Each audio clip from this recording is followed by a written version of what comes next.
Hey, what's going on, everybody? Welcome back to the Mash and Drum Whiskey Room on a beautiful Whiskey Wednesday night here in the Whiskey Room. It's just, it's just me and a bunch of delicious whiskeys hanging out tonight, along with all of you folks watching. So cheers, thanks for coming in and hanging out with me tonight. Again, I'm Jason C. And if you haven't yet, hit that like button while you're hanging out. Definitely helps the channel. And it's free. Yeah, they don't charge you for that. Amazingly, when you, in today's world, you get charged for everything. But man, I do want to say a quick thanks to everybody. Over the weekend, the channel hit 90,000 subscribers, so about 10 more thousand away from my milestone. We'll see if we can hit that before the end of the year. But I am super happy to hit 90, and still climbing each and every day, slowly but surely. So a big thank you to all of you for supporting the channel since 2018 for so long. Sticking with me as I, do the things I want to, the way I want to do them. And, you guys trusting my palate, trusting my live streams and what I have to tell you. So yeah, I don't want to get misty eyed, but I do really appreciate it, guys. So thank you so much. But yeah, 90K. And, tonight, unfortunately, I'm not going to go live for the full time. I usually stay on for about 2 hours. I'm probably going to have to cut it about 10:15, 10:30 the latest. I have a very early flight tomorrow heading down to Tennessee. So yeah, I don't want to be up too late. But I just want to kind of dive in right away because I had two blind tastings I want to get through tonight. The first blind tasting has to do with some of my favorite single barrels that I've gotten to have this year. I was trying to prepare for a possible... I was going to do maybe some of my favorite bottles of 2024. We're not quite yet halfway through the year so far. So I didn't want to do all that just yet. Plus a couple bottles that I did seek out, I haven't received yet to be in that blind lineup, because I would like to take some of my favorites, put them in a blind lineup and see how they do before we get into the latter half of the year, which we start seeing all the bigger, releases come out. So we'll see how that goes. We'll definitely plan on that soon. But I feel like tonight I pulled out some really good single barrels that I really enjoyed this year. A few of them are my own from the Mash and Journey Whiskey Club. I also have I have one from ADHD Whiskey. And before we go through these, though, I do want to just say hi to some people in the chat. So I really appreciate it, guys. So first is Wesley Hughes. He said he was in first. Nice to see you, Wes. Fancy Franchi is here. Hope you enjoyed your birthday. Nice to see you, Francie Franchi. I think I just called her Francie Franchi. Fancy? I'm just going to say it too many times. Sorry, guys. Mr. Mom 310, what's going on? James Lay, what's going on, crazy man? Nice to see you, buddy. Let's see who we got. We got Tim Freed. The green pick is special. The Green River pick. The Green River pick is special. Yes, it is special. We'll see how it does tonight. Tim Cornet is here. What's going on, Tim? Nice to see you, man. Joey B and everyone in the chat. What's going on, Joey B? Russ L is here. 96 Millie Man. He says, happy Wednesday. Michael Speakerman is here. Cheers. Just got the new ASW Soloist pick today. It's fantastic. Dark Rose Coffee. Dude, isn't that thing so crazy good? I love that pick so much. I would have included it in tonight, but I felt like it would have stuck out like a sore thumb. Cheers. Been eyeballing that Green River for a while now. Can't wait to try that one. Danny Lynn is here. Josh Fritz. Locktar's Barrel Breakdown. What is going on? Thanks for getting the likes for me. Daniel Sutherland is here. Rare Breed. Dunny's in the house. We got Bo's Wine Guy. We got A-Rod. We got Josh Fritz. Anyone know why all of a sudden certain Scotch whiskeys are skyrocketing in price? Redbreast 27. A few different reasons, Josh. One of the reasons is I think there's a slight uptick in demand for some of that stuff. But also really the main reasons is taxes and tariffs. All those have pretty much skyrocketed, and that's really been causing all the prices to go up, unfortunately. So that's why you're seeing such a uptick in Irish whiskeys for the most part. I wanted to get the Dare Gaelic, the Middleton Dare Gaelic this year. I usually get a bottle, but it's at like $600 now here locally. That used to be a $299 bottle. And while that's still expensive, it's not $600 expensive. So I had to skip it, fortunately. Dave Markowski's here. What's going on? Just Sells. What's going on, Just Sells? Nice to see you, man. Cool Running is here. Everett Jarvis, Joe the Sample Guy. We had Dunny. We have Bob Glasses here. Roy R. Does Cocktails. Eric Perry is here. Mark, may the Schwartz be with you. Big Vic in the house. What's going on, Vicinator? Doug Pearson, Vicinator. Have I ever called you that? I don't think so. Well, Vicinator. That's your new tag name. Mike Daly is here. Tunes21. Roger Reese. What's going on, you legend? Tim Taylor's here. Sean Holtgrave is here. Devin Reichens is here. Best damn live stream intro in the game. Cheers, Jason. Thank you so much, man. Brad Tanica in the house. Tom Shanley. Adam Hinson. What's going on, Flo Rida? Nice to see you, man. Horatio Valdez. Cheers from the Lone Star State. What's going on, Texas? Jeff Winbush is here, drinking some New Riff. 100K or bust. Thank you so much, man. Happy 90K. William Wiley, what's going on? Hope you're enjoying our ASW picks, man. Cheers, Tony Bag of Donuts. I had the extreme honor of shaking Jimmy Russell's hand and signed a bottle of the first one-on-one private selection on Saturday. Also, my first visit to Buffalo Trades. Congrats on 90K. Dude, you had a day. That's awesome. We'll talk a little bit about the Wild Turkey, the new visitor center that opened up. So, yeah, should be pretty cool. Ben Drammond is here. What's going on, Ben Drammond? Nice to see you, buddy. Scotty Alexander. What's up, Scotty? Don't. Todd Kwarzinski is here. What's up, Jason? Congrats on 90K. Been watching since the beginning. You have, Todd. I remember your comments back in the day. For sure. Eddie D is here. The Bourbon Jerk and a bunch more people coming in. I need to catch up. Ron Miles is here. This Green River Barrel goes down as one of my favorite picks I've done. Had a blast with you and Scott, and so glad everyone is loving it that has tried it. Yeah, Ron, seriously, I've gotten so many comments about that Green River pick, and it's actually kind of my favorite tonight to see how it does. We named this pick Jorge T. Swag because of its really rich kind of cherry tobacco flavors, kind of like a George T. Stagg or a Stagg Jr. So that's our single barrel that we picked. You see Mash and Journey right there on the front. And just look how dark that sucker is, guys. It's also the oldest barrel that Green River has ever released. And we were the group that got it. So unless, Ron, you've released an older one since then. But at the time, it was the oldest barrel ever released, which was really cool. So yeah, very proud of that one. The Bourbon Coach with the first super chat of the night, single barrel blind challenge, genius. Thank you so much, Bourbon Coach. Slapshot is here. What's going on, Slapshot? Nice to see you. Callie Drams, JG. Celebration giveaway? We might. We'll see. We'll see if we do a giveaway tonight. We'll see how it goes. That Green River pick is incredible. Yeah, that's right. And with that, we're just going to dive right in because, like I said, I don't have a ton of time tonight, but I definitely want to share some time with you guys. So, let's see. They barreled black coffee. That can't be whiskey. Says Tom Harper. Tom, are you talking about the ASW? Cheech is here. What's going on, Cheech? Hope you're feeling better, man. How are the thumbs, Cheech? How are the drumming thumbs, man? You doing okay? I've been drumming like a madman lately. Just been getting on the kit and just going crazy. I went through like a bunch of Rush songs. Now I'm trying to play Tool, and man, Danny Carey is just a monster. So all his time signature changes just makes my eyes go blurry. But yeah, been doing good. So let's see. Green River for the win. Didn't get it, but all I've heard is good things. No drumming for me yet. Probably a few months at least, Cheech. All right, Cheech. I'll play a few bars for you. How about that? Now, that was the most Italian thing I've ever said. New York. I'll play a few bars for you. That was very New York. I don't know where that came from. All right. And I don't know if so my mom is actually in New York right now visiting friends. And one of her friends I grew up with, his name is Donald.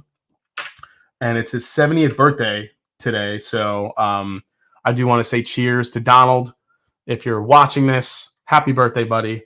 Thanks for being there for me all those years. But if you're out partying, hope you're having a good time.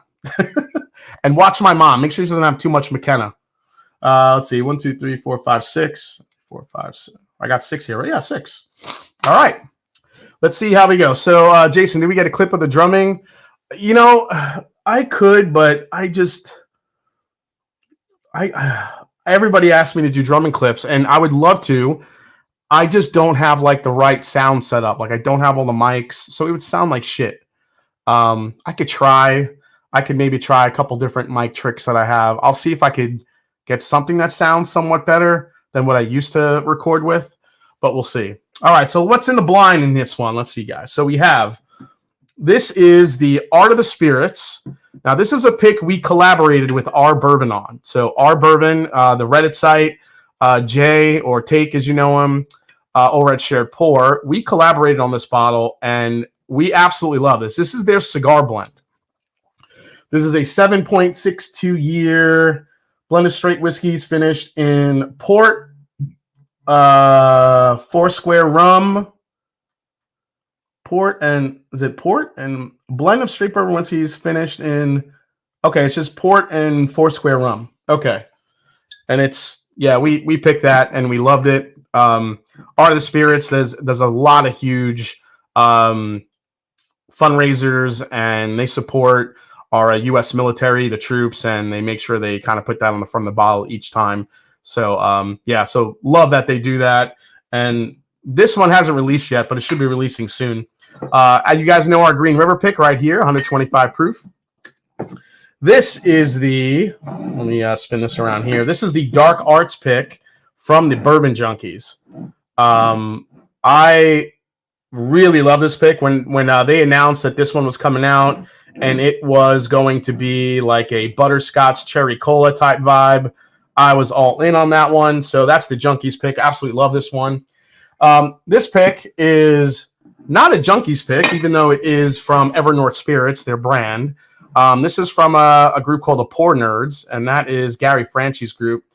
And this is probably one of the better Indiana-sourced barrels I've had in a while. This is a really good barrel. So I really want to see how that did in the blind. And then we also have my Peerless, the Mash and Journey Peerless Ghost Barrel. This was a short barrel of about 80 bottles, and it went missing for a very long time, so we called it the Ghost Barrel. But this is a very, very dark whiskey. I mean, look at that. Super dark and rich.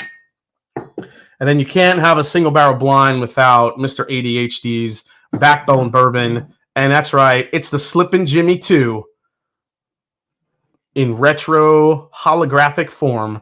Look at that, it's beautiful. So we're going to see exactly how each of these do.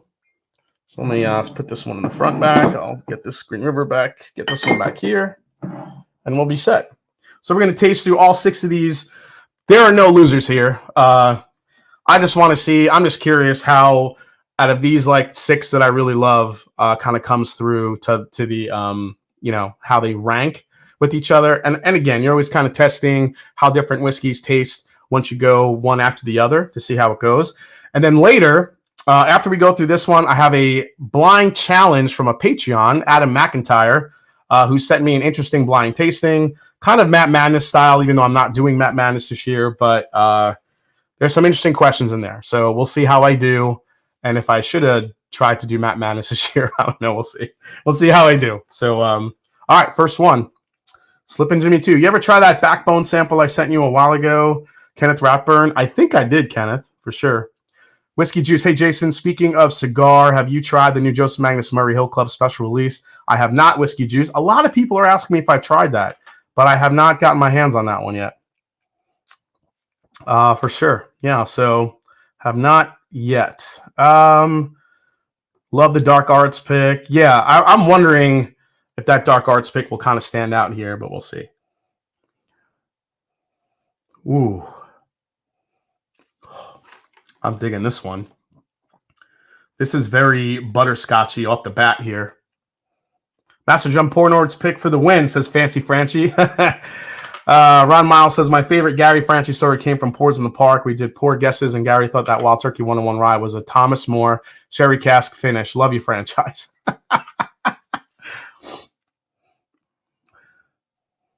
I think I had said Wild Turkey in the beginning when they tried that, but I don't know why I didn't think of the rye.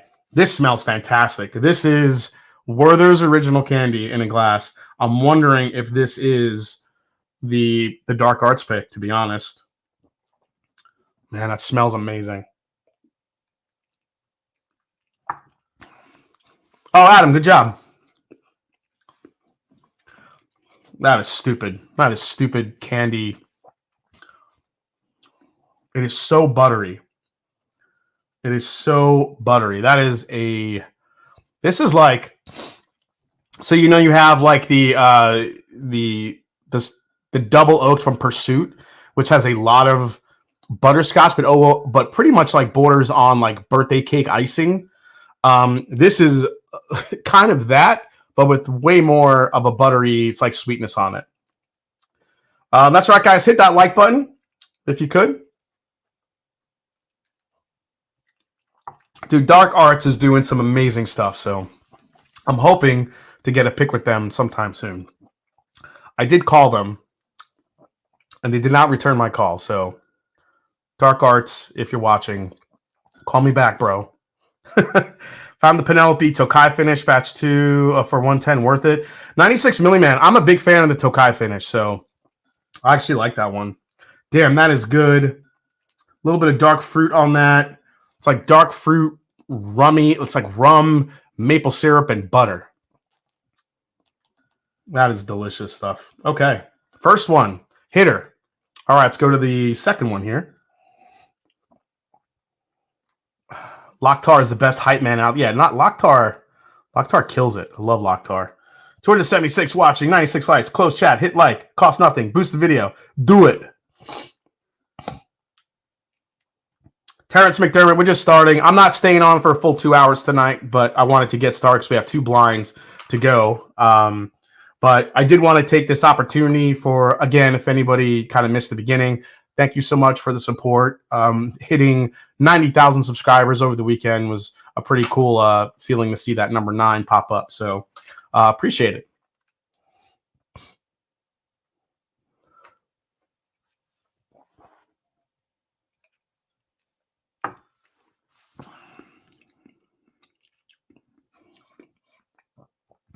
Wow, that's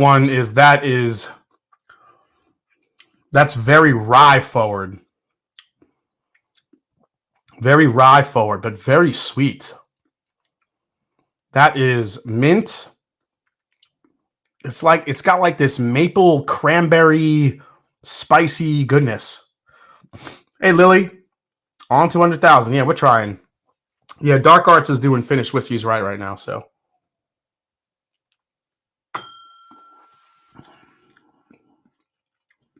Oh, man. When you start getting into this one, man, which one is that? Which one has that rye spice like that? I wonder if it's, I don't think it's the essence. Maybe it's the, I don't know, that one's not coming off as finished, though. Maple cranberry sounds like a delicious pie. Jason, any idea when the Rebecca Creek and Still Awesome picks are dropping? Chomping at the bit for those. Devin, yeah, Devin, I wish I had a timeline for you. Do not know. Rebecca Creeks are already bottled, so I feel like those should be coming sooner than later. However, the Still Awesome said about 6 to 8 weeks. So maybe next month. We'll see how it goes.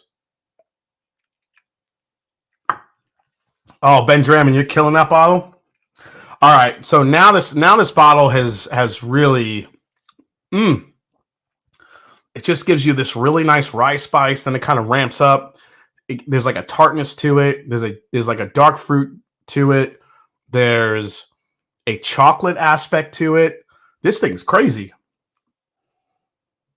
Jason, I'll be trying your Green River pick tomorrow in a blind. Oh, hell yeah, top dog. So as I'm tasting through this, guys, let's go through some news stories because there is a few. I'm not going to skip out on the news for you guys because I know, you like to get all your information.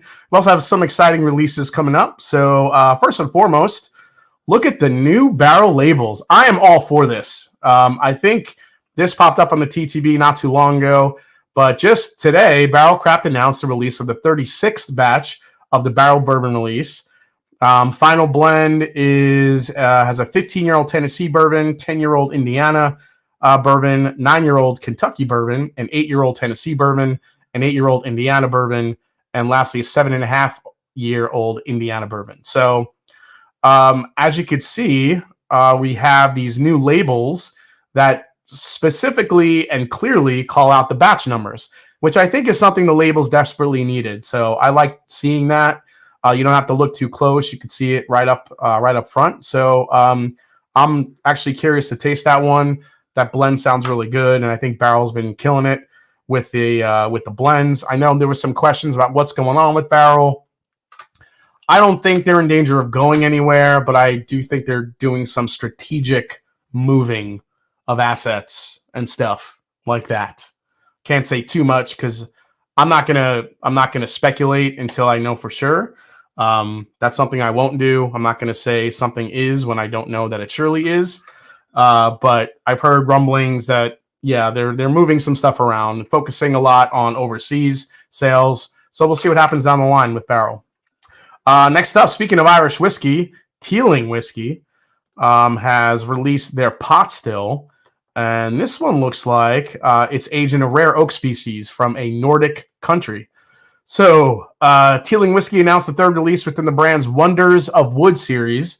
And this expression was aged in virgin Swedish oak. The brand calls Swedish oak a rare white oak and says it adds flavors of crystallized ginger and almond syrup to the whiskey.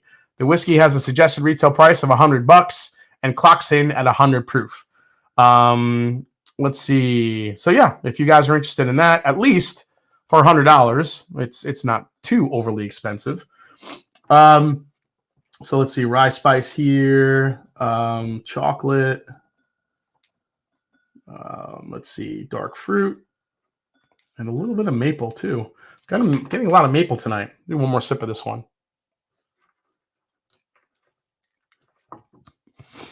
The Green River pick is the best single barrel pick I've gotten this year. Absolutely love it. Cheers, says Tim Freed. Damn, thanks, Tim. Glad you love it so much, man. Yeah, we were very lucky to get that barrel. Sometimes you go to a barrel pick and sometimes it's a crapshoot. You're at the mercy of what the distillery gives you, good or bad.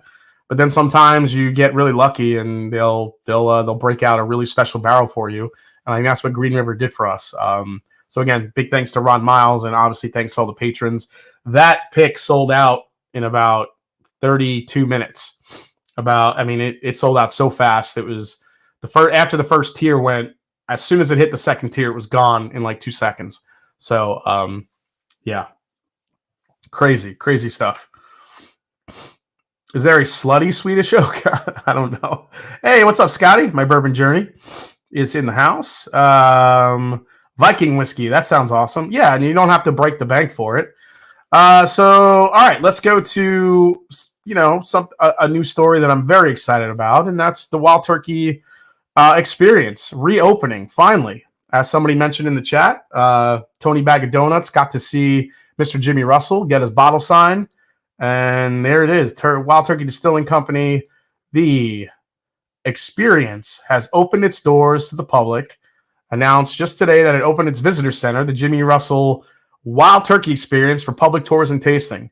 The campus was named after the brand's master distiller, Jimmy Russell. The opening is particularly timely, as Russell recently celebrated his 70th anniversary with Wild Turkey.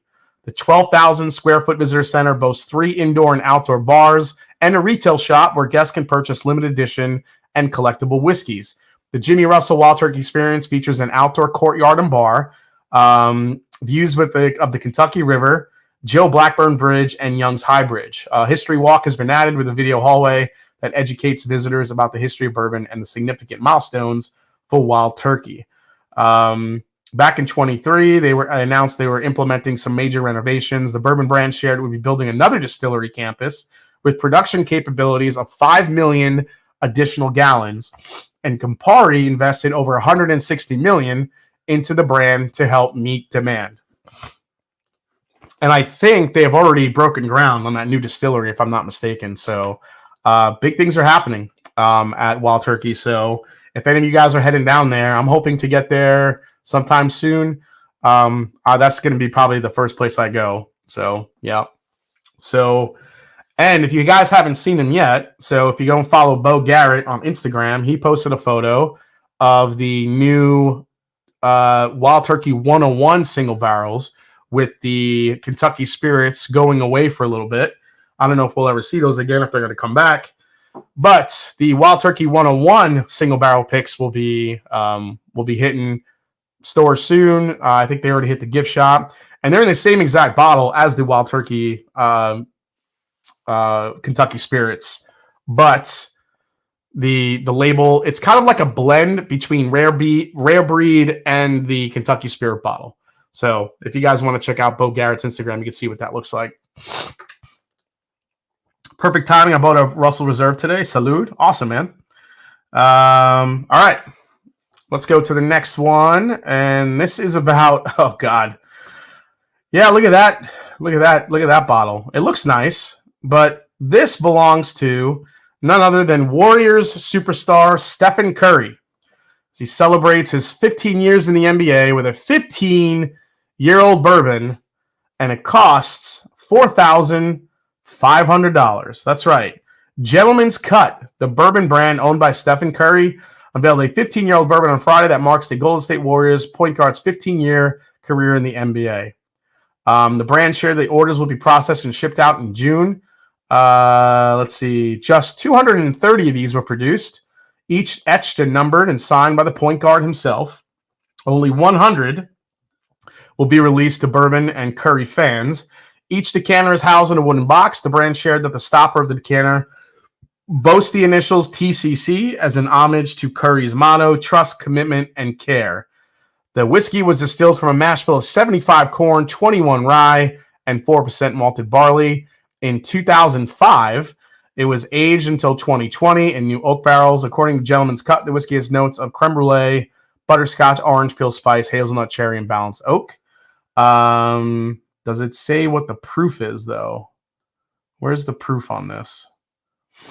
I don't see a proof point.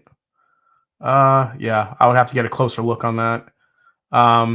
Okay, so I mean it's sourced, obviously, but I'm just curious what the proof is, because I have a feeling that's a lower proof. I don't think that's a cask strength whiskey, but I could be wrong.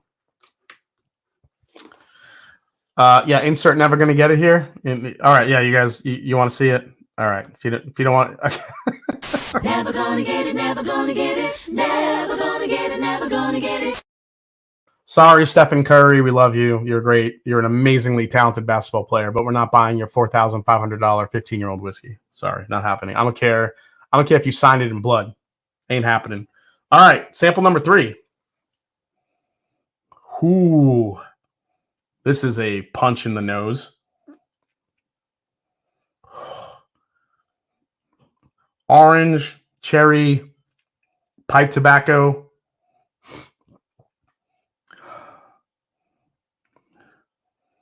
Man, loads of cherry.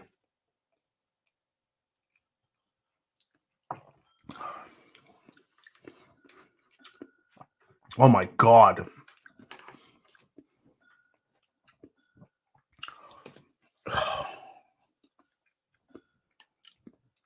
If that's not the Jorge T swag, I'll be surprised. Wow, that is good. Don't want it, don't want it, don't want it. That bottle from Steph is honestly offensive to us real heads. Yeah, I mean, I get it. It's just $4,500. I mean, honestly, guys, that's going to go to probably a lot of his like mega fans, maybe some teammates, people that have the money to spend on that shit. So I don't see that getting to the actual whiskey market at all. But it's nice to think about.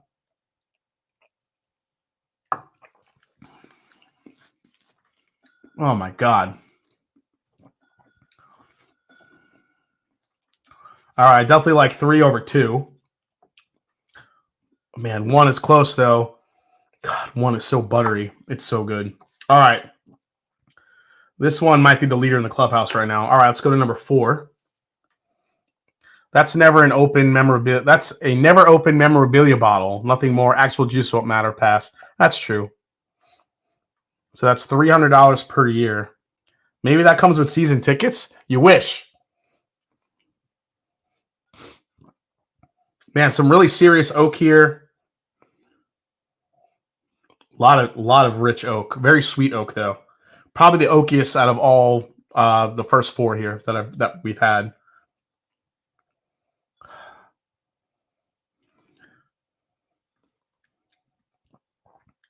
Getting like a lemon meringue in here. Getting a, I think there's some dark fruit here too. It's not cherry. It's more of like almost like a raisin. This thing's pretty dark.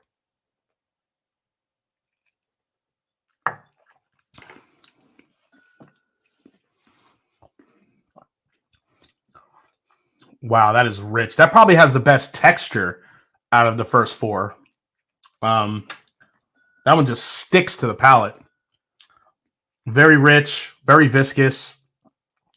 Do a giveaway for a bottle or a large sample of the Hori Tea swag for Super Chats tonight. Maybe Giselle's. We'll see. We'll see. Maybe. Maybe. Damn, that's really good. David Cohn is still the enemy for #1 for Wolves fans. Congrats on 90K, Master Drum. Oh, thanks, Black Bourbon family.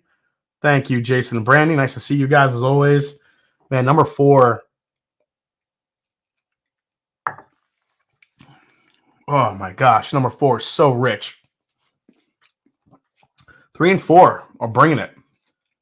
Oh man, I just got like this this like almond. It's like almond confectionery pastry type of thing on here. That's incredible. That's really good. Late dinner tonight, having a Cabernet with a steak and roasted potatoes. Damn. Nice, Raging Irishman. Yeah, I was hoping my man Luka Doncic would close out the series last night, but the supporting cast just wasn't hitting shots last night to close out the game. So, unfortunately,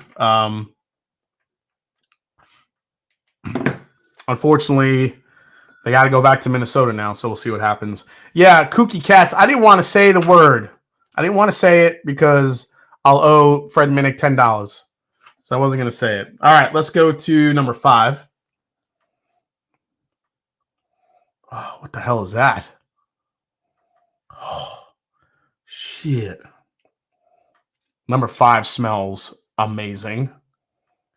So #5 has this old school, little bit of like an oak funk, candy, apple. Oh my God.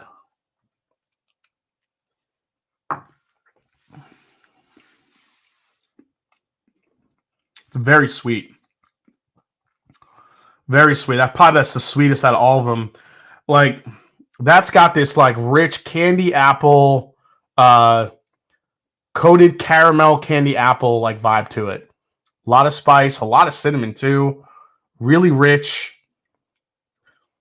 It doesn't have the texture, especially coming off #4 here, but that is pretty fantastic.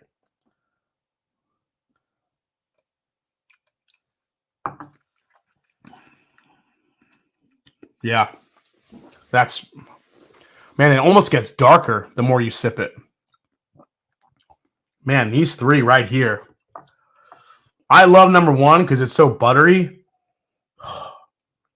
But 3, 4, and 5 here are just ridiculous. All right. Last one here. This one's probably the lightest on the nose. Yeah, I was going to put the Holy Cannoli in there. The 13 colony pick we did, but I feel like that thing just stands out like a sore thumb. But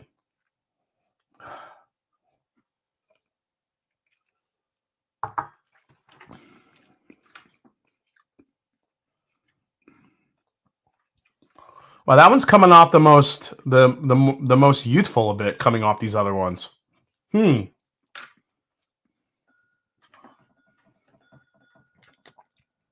Oh man, that's sweet too. That's got some good spice. The finish on this one is really impressive. It's a long finish. Yeah, Luke Stevens. I would not have put this in the blind if I didn't enjoy. I mean, this thing is really good. So, you know, this is an awesome barrel. That's why I wanted to throw it in there. The cannoli is one of the best 3 bottles I bought this year. Awesome, man. All right, so let's go into one of my favorite segments because there's some cool stuff to see tonight. What's to see at the TTB?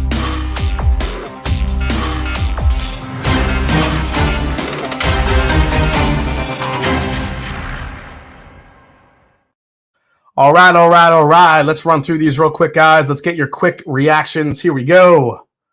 First on the TTB, hey, another Bardstown collab, and it's more red wine. So Silver Oak Cabernet Barrel. So Silver Oak, if you guys do not know, is a pretty legit Cabernet or red wine winery, I should say. And I've seen their stuff go for hundreds of dollars, some of their bottles. I know my mom's a big fan of their wines. I've been out to some fancy dinners with work people, and Silver Oak always gets ordered. It's a legit Cabernet barrel. So they did do something, collectively with Carter Cellars. So I guess Silver Oak was next on the list. Here's the side label with the mash, and looks like they still have some Tennessee in there. That 12-year Tennessee is in there. So 45% of the blend is some 12-year Dickel. 43% of the blend is some 10-year Kentucky bourbon, 78, 13, 9. And then the rest of it is a 10-year. Looks like Heaven Hill there at the end there. So yeah, some more stuff from Bardstown Bourbon Company. There's actually another one coming from Bardstown Bourbon Company, and look at this one. They're doing a Blackberry Farm Brewery release, Kentucky Straight Bourbon Whiskey finish in Blackberry Farm Brewery Oak Heart Stout barrels. So I think that one is, from a label standpoint, that one's a little confusing because you read Blackberry Farm Brewery and you're kind of thinking, oh, Blackberry what? But then as you read it below, it's a stout finish. So if you guys liked the Goose Island collaboration that Bardstown Bourbon Company did with them, then this one could fall along those lines. I've never had a Blackberry Farm Brewery stout, the Oak Heart Stout. So yeah, can't say too much about that. But, some cool collaborations coming from Bardstown. They always are thinking about different collaborations. So next up, we have the Penelope Estate Collection Founders Reserve. So Penelope looks like they could be tapping in to some of the older barrels that MGP or Ross and Squibb, if you will, has to offer. So we'll see what the stats end up being of this bottle. But I did hear a little bit something about the Founders Reserve and excited to try it. So we'll see what happens with that one. This just sounds amazing. Still Austin, and look at that label. Still Austin is coming out with a Madeira cask finished rye whiskey. This is probably going to be in the it is actually, yeah, if you look at the top of the label, it says Distillery Reserve Series. These are usually pre-ordered. They're distillery only releases. I did try the port finish one that they did, and it was absolutely phenomenal. A Madeira rye, that sounds incredible. So yeah, if you're in Texas, and if anyone could grab me one of these, let me know. I would love to try this Madeira rye whiskey. That thing sounds incredible. All right, so speaking of interesting ryes, even though this isn't a rye, but it's a high rye, didn't see this one coming. Baker's Single Barrels High Rye Bourbon. That's right. 107 proof, high rye bourbon, limited release, 7 years old, Baker's Single Barrels. Now, if you look at the tag here, kind of gives you all the info. 107 proof, date barreled, 7 years, 2 months, 2024 limited release. So I think that this single barrel is going to be, now I don't know how many of these they're going to be. If it's going to be a bunch of different single barrels are going to be out in the market with this single barrel moniker and the high rye bourbon that they're releasing, or if it's literally one barrel that they're releasing for everyone. I tend to think it's the former, not the latter. When you're thinking about how many are going to be out there, usually Jim Beam releases a lot of bottles. So I'm guessing because of the information here that we're going to see on the left, that there's going to be a good amount of single barrels out here. But a limited release of a high rye Baker's looks like we're going to see in the market. And I am all for this. I am here for it. This sounds really exciting. Just Jim Beam just keeps, coming out with crazy stuff. It's pretty incredible. Um, 13 Colony. Speaking of 13 Colony, it looks like they're going to be releasing their cast strength rye whiskey to the masses. Small batch cast strength rye, not just cast strength rye like we talked about the Holy Cannoli coming out to the masses. They just released their cast strength bourbon that went and sold pretty quick, sold out. Whatever 13 Colony does, say what you want about them, they kill it when it comes to that stuff. So they're doing an incredible job. And finally, we get a look at the Remus Repeal Special Reserve number 7. And here it is, the 2024 medley. Let's see, 9% is a 2007 bourbon, 24% is a 2014, and then 67 is a 2014. And those two bottom ones are the 21% rye and the 36% rye mash bills, respectively. So, with that said, I mean, you have a 20-something-year-old 9% of the blend, and then you have the 2014, which is another with two 10-year-old whiskeys in there. That could be pretty. So I'll say this, guys. I can't say too much, but I had the Remus. I had one of the initial blends that. So do you guys remember when Ian Stursman was here? When he was here live in studio, Master Distiller Ralston Squibb. He was here. So he brought a little bit for me to try of that blend, and it was fantastic. Now, he said it wasn't done yet, so I'm not really sure what that meant. He really couldn't go into details, but that initial blend that I tasted was really good. And if it stays in that realm, Remus 7 could be a really good batch this year, but we'll see. We'll see what happens. Booker's Rye Light? Yeah, I don't know. So it's OGD. Thinking it's OGD for sure. Ron Miles says, FYI, Blackberry Farm is releasing only in Kentucky and Tennessee. Look up Blackberry Farm, a 5-star hotel with incredible culinary experiences. Very cool collab, and it's delicious. Says Ron Miles, man, always bringing the info for everybody. Thank you so much, Ron. Dude, Ron, you know me. I am stout belly. So if there's a stout to be had, I want to try it. And if there's a bourbon finished in stout, I want to try it as well. So there you go. Who's the mule? For Still Austin. I don't know, Copperwolf. That Remus is mathematically 10.6 years old. Mathematically, yes. The Remus Babe Ruth sounds cool. Yeah, but yeah, I think I'd rather have the Remus over the Babe Ruth. The Babe Ruth, I'm just not crazy about the proof and the ages of that for the prices. So, all right.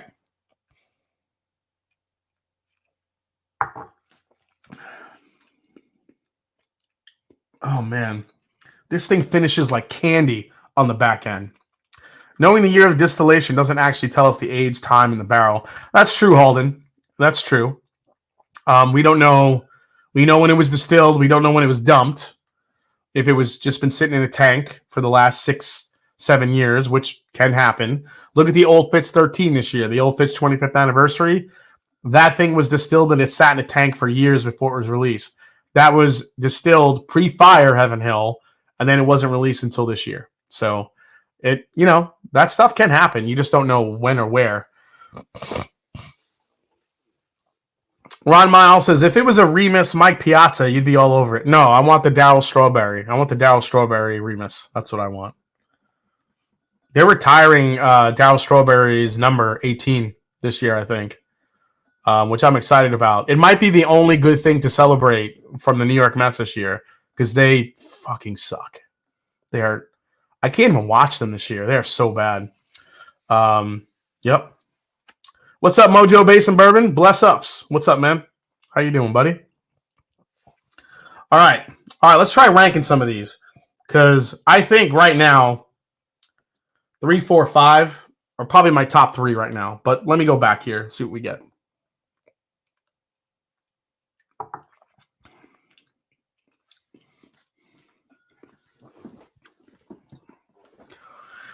Number 1 is one of those whiskeys where if you just give this bottle to me, I could probably drink that all night. It's that good. Number 2.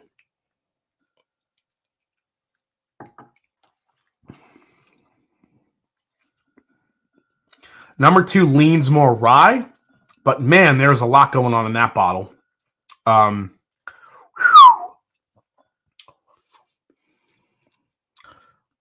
It's like every time I take a sip of that, it changes. That thing is crazy. Try watching the White Sox. I'd probably rather watch the White Sox, dude. I cannot watch the Mets. See, the White Sox lose, but the Mets, there's an artistry to the way they lose. You know, there's a certain pizzazz to the way they lose. You know, they make you think they're going to win. They give you the 8th, 9th inning, and then they just let up 100 runs and they crush your soul. That's just what the Mets do. All right. Yeah, it's really going to be these 3. And I think this one here.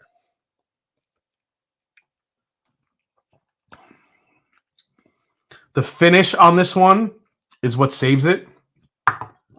But it gives it like that candy sweetness that I really like. I think I like this one over 2, but I don't think I like it more than 1. But let's get to these 3 here. Mets are the masters of snatching defeat from the jaws of victory. Yes, Jane, that's actually a good way to put it. Oh, my gosh. All 3 of these are incredible. Okay.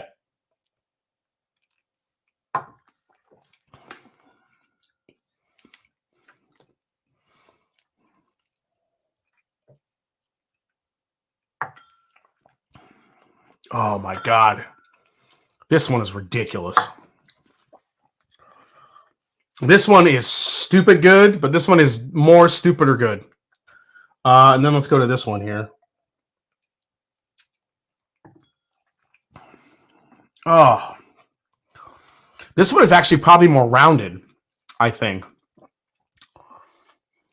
Wow. All 3 of these are stupid. The Mets crushed the Cubs' soul in '69. Try being a Reds fan? Okay, yeah. Mashanddrum group basketball outing?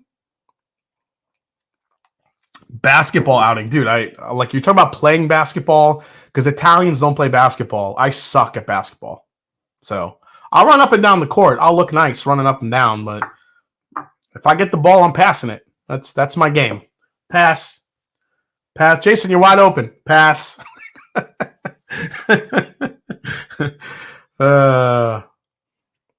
I meant baseball autocorrect. Baseball outing. That'd be pretty fun. That'd be cool. Columbus here, the Columbus Clippers, which is the farm team for the Cleveland Guardians, is actually a lot of fun when you go see those games, for sure. Oh, Jesus. All right. Yeah, it's between these 3. Let me rank these. I'm probably going to put those right here, just like this. But it's really these top 3. A, though, man, I really like A, or number 1.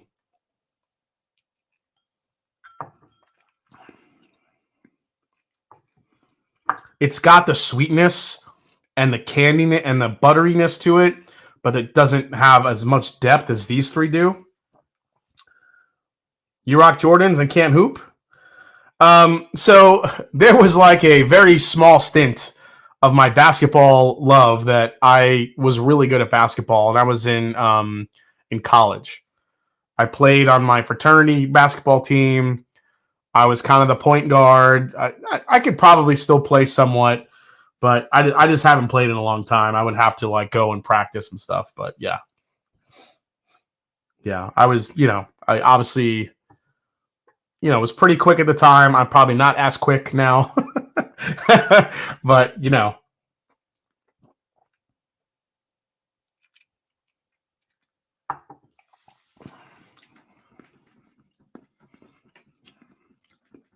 this one is so good.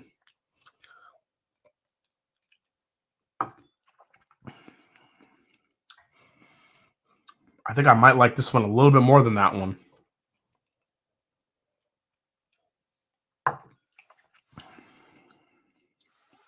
Oh, this is really good too.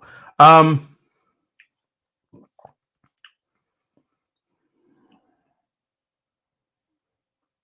might go 1, 2, 3 like this. I think this is my.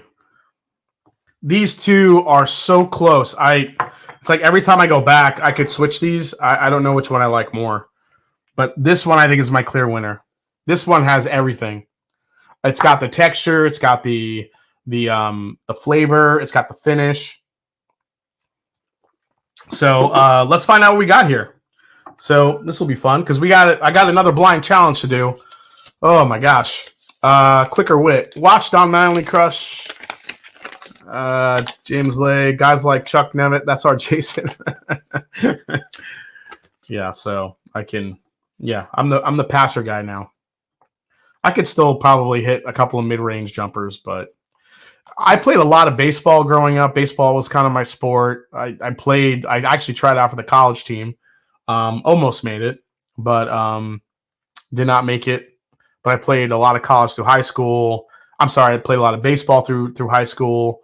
All growing up, I played a ton of baseball. So I also played I played football in high school, which I think I've mentioned before. I wrestled a little bit, but yeah, basketball was just never, I'm just too short to play basketball, I guess. But I did have fun playing basketball though. All right. My last one here, this was the one that was really super sweet that I really liked. And this one goes to, this was sweet, very rye forward. And this is the Art of the Spirits cigar blend. So this is the one that it just kind of keeps changing as you go through it. I don't know if this is really a great barrel to put in a blind because I think the other bourbons affect this one wholeheartedly because there's just too much. There's so much going on in that. You just kind of need to enjoy it on its own. But up against these other ones, it was like all rye. So that's what I got. All right, so let's go to this one, which is letter A. And this was the super sweet one. This was the one that I really liked. It had a little bit of a youthful characteristic up against these other ones. However, the finish was like candy. And this was the Poor Nerds Essence pick. So the Poor Nerds Essence pick, which I'll throw right here. This is a fantastic single barrel. I absolutely love this one. That finish on this thing is bananas. And it's so freaking good. So congrats to Poor Nerds for picking that damn barrel. That thing is really good. Jason, what position did you play? So when I was playing baseball, I was an outfielder because I had a very powerful throwing arm. So I was playing center, left, right, depending on the team for the most part. In my little league days, they had me a catcher because I was like a really fat kid, like sticking behind catcher, but I hit really well. So as I grew up, I slimmed out, and then I had my arm. Like I had a really good arm. I would play infield sometimes. I would play third base every now and again, but for the most part, I was in the outfield. I love playing outfield though. So that was my position, man. I usually hit kind of high in the lineup. I was never a big power hitter. I would be a contact hitter, just get on base. I was, pretty quick at the time, so I could steal some bases. I can, let the big guys behind me do all the power hitting, get me in if I could. So it was a lot of fun. All right. Letter B. All right. So I knew this had to be it. And this goes to the this one, the Dark Arts. This is the Bourbon Junkies pick.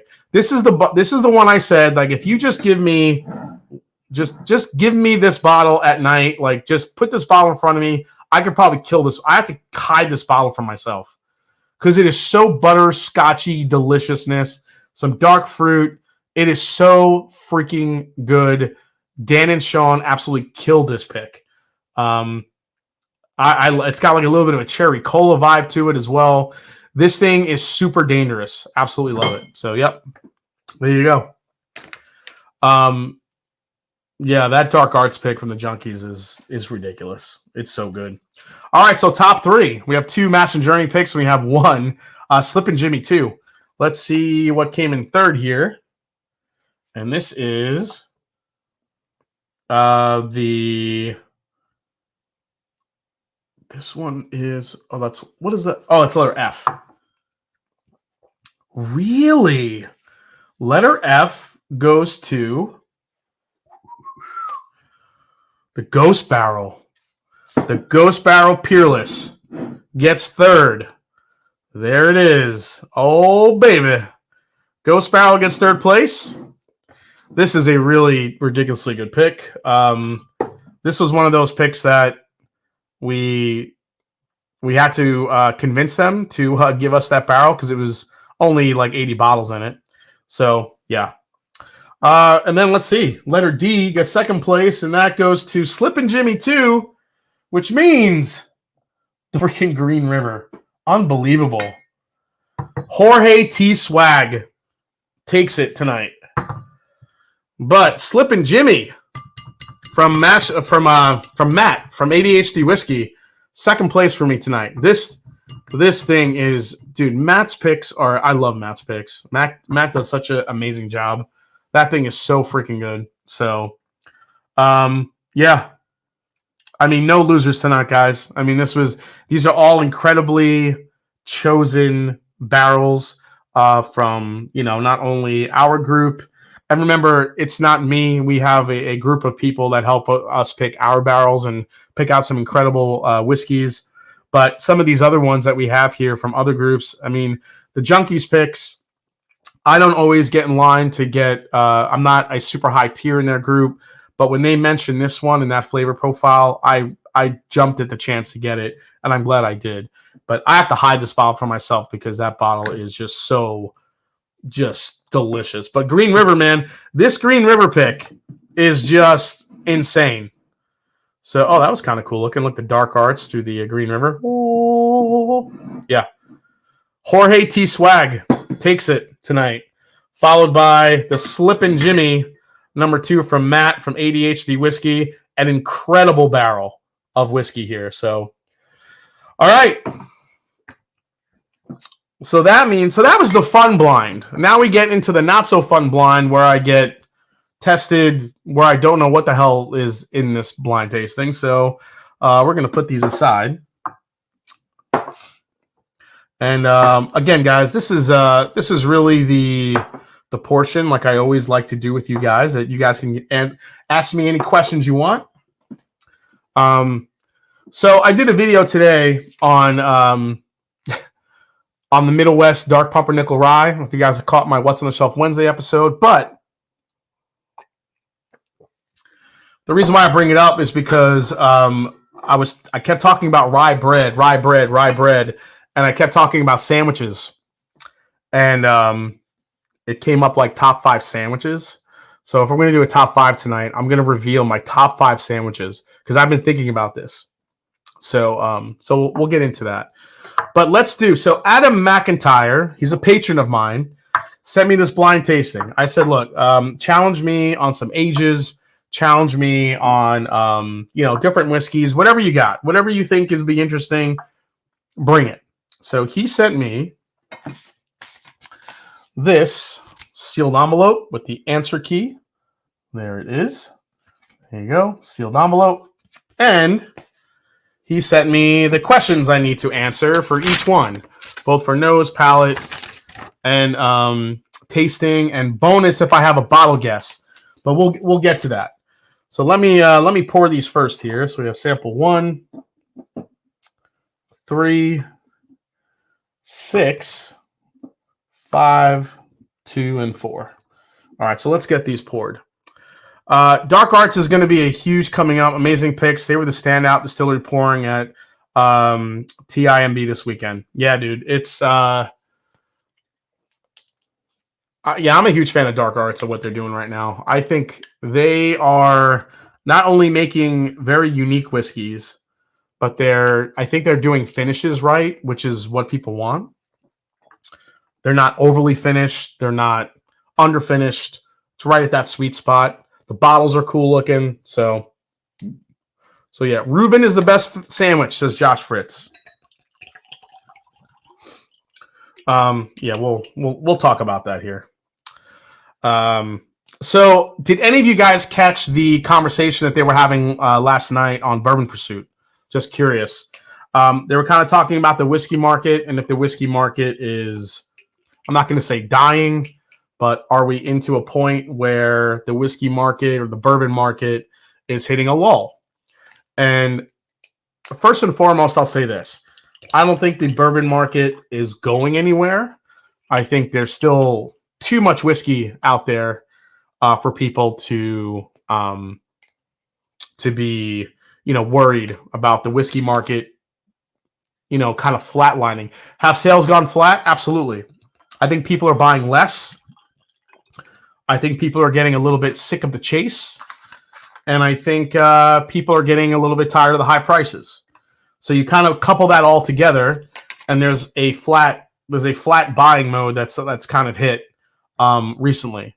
And I think because of the pricing models that have happened over the last several years, where we have people just completely buying a shit ton of whiskey, and either whether it's guys that are flipping it, whether it's distilleries that are pricing it really high because they know that anything limited is going to get a following. I think those days, I'm not going to say could be coming to an end, but I do think there could be a market shift here coming soon. It's not like I think bourbon prices are like gas. It's really quick for the prices to go up, but it feels like it's forever for the prices to go down. So, I think that the market is completely flooded with so many different whiskey brands that people are a little bit confused at where to go, especially new drinkers. I feel like new drinkers a few years ago had a little bit more of an advantage because they got the interest. They were getting interest in whiskey and bourbon when, some of the more up and coming, smaller distillers were starting to put out aged product, and even, new companies or new distillers or NDPs that were just using finishes, were still kind of exciting, but those prices have kind of flatlined. They're still high. And I feel like people are just kind of looking to the shelf to see what they want instead of trying to chase all the allocated stuff that the flippers seem to still be getting their hands on and trying to flip it. There has been a big decrease in activity on the secondary market that I've seen. Guys are trying to flip bottles that, when you're flipping Crown Royal Blackberry, you're running out of options. You're trying to make money on certain stuff, but nobody's buying it. So you're trying to find something. So that's, but it was I think personally, the whiskey market is centered around community and experiences. And let's talk about what Bourbon Junkies have built. Let's talk about what Barrel King has built. NDPs that may not be distilling, but they have, even Bourbon Pursuit for that matter. Brands that have figured out how to build a community around that brand and give buyers something unique, something memorable, I think are the ones that are going to maybe survive a little bit of a flatlining or a little bit of a glut, if you will. I'm not saying we're at a glut yet, but I think there's a lot of people that think there's just so much whiskey in the market, they just don't really know where to go. I think a lot of people bought a shit ton of whiskey during COVID, maybe even a little bit after COVID. And there's so much whiskey that they have, they're just kind of sitting on stuff. They don't really know what to do with it right now. So they're just kind of drinking what they have, and they're just not buying all the stuff that's coming out. Plus, prices have gone up. We've seen that with Wild Turkey, which hurts my heart a little bit. But we've seen it with other brands as well. So, Adam's here. Yo, dude, excited to see you crush this blind driving home, so we'll be listening, especially since I got a ticket about 2 hours ago. All right, Adam. Yeah, I'm going through it, man. Thank you so much. Us doing blind flights in 2019. Heaven Hill, Knob Creek, Buffalo Trace. Us doing blind flights today, Washington, California, Missouri. Yeah, I totally agree with that, Jeff. But I think the bourbon curious fan is not as prevalent as it was a few years ago, whereas just the bourbon fan is kind of content on just buying what they want today. But there's so much good stuff that's out there. Like, I was very surprised at the reaction to the Bardstown Bourbon Company Amroot review that I did, because I think that's probably one of the best bourbons that I've tried this year, is that Amroot collaboration with Bardstown Bourbon Company. But people were just like, oh, it's $160. There's no way I'm spending that much money on it. Even though there's very high age whiskeys in it, it's completely transparent. It's like the things that used to be important to folks, like transparency and non-chill filtered and a good proof point, and just giving all this information isn't enough anymore. Now it's got to be, again, and I've been saying this over and over, people expect every single bourbon to be priced like a $19 bottle of Evan Williams bottled and bond. It's just not going to happen. But like I said, you guys are fine to do that and to stay with those bottles if you like. I would get bored real fast, but that's me. I just think that there's probably going to be a slight market correction here as we go forward. Actually, sourcing barrels has become easier. A lot of the barrels are aging up, have gone down in price. So there's a lot of, I just think we're going to see a lot of high age stuff coming out in the next several years. So I would kind of strap in for that. But as far as like what people are buying these days and what's coming out, I think people are just being a lot more selective. But I think that if the bigger brands can figure out how to build more of a community around those brands and not just flood the market with releases that are high prices or have high price points, I think those are the brands that are going to get the most attention. So that's just a theory, but I think that's where people are gearing their interest towards. And I think it's important. So we'll see what happens. All right. Rant over. Blind tasting time. All right. Market data shows that people are tired of experimental finishes, and Bardstown is out here hedging their bets. I know, man, but some of those experimental finishes end up being the most unique, delicious whiskeys on the market. I'm not saying buy every single one, but you got to at least try it. You got to at least try it before you buy it. You can't write it off just because of a price point. Because if you look at the stats of a lot of the Bardstown stuff, they are very high age whiskeys that if it was in just listen, we're not gonna sugarcoat it here. You have very high age Wild Turkey, you have high age Heaven Hill, you have high age Jim Beam in those blends for the most part. If those came out in a Jim Beam bottle, a Wild Turkey bottle, or a bottle on its own underneath that brand, don't lie to me. You're going to fucking go buy it. That's what's going to happen. You would buy it under the brand, but you don't want to buy it on a source bottle. So that's not something new that's happening now. That's been happening over the last several years. People get pissed because, I'm not going to buy a source bottle, whatever it may be. And I get that part of it, and that's fine. But it costs more to source versus bottling on your own. But when you do something unique with it that you're not going to be able to buy anywhere else, because I guarantee you that Jim Beam, Wild Turkey, or Heaven Hill is not going to be finishing a barrel in an Amroot Indian single malt cask. It just ain't going to happen. So there's times to be bourbon curious, and there's times to be, frugal. I'm just saying. In today's times in whiskey, you want to find something that's really unique, and you want to find something that's really delicious. And I don't think pigeonholing yourself because it's a certain price point. Yeah, I mean, if you have a budget and you're only spending this, and this, that's fine. But at least try to taste something before you write it off. That's all I'm saying. But yeah, picks are where it's at, though. All right. I'm going to need a new piece of paper for this shit. All right, Adam. I see you. It's 10:13 already. Oh, my God. I said I didn't want to stay on too late. All right, but I think we're okay. All right, here we go. This should be fun.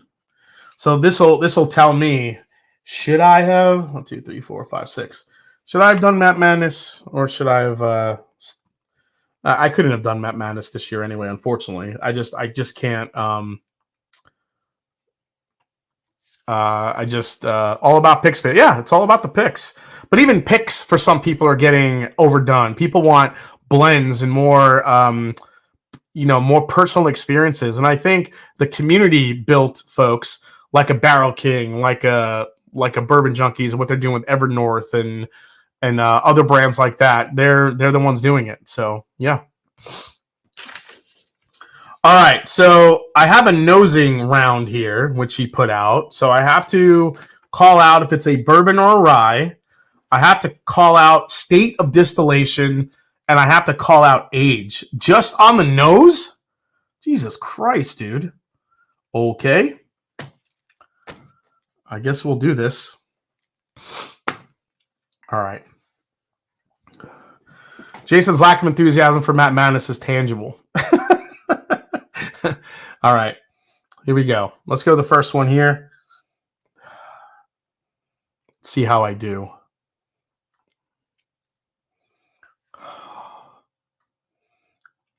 Very sweet. So obviously when you're doing blind tastings like this, especially when they're fully blind, you have no idea what's in this. You're looking for something familiar.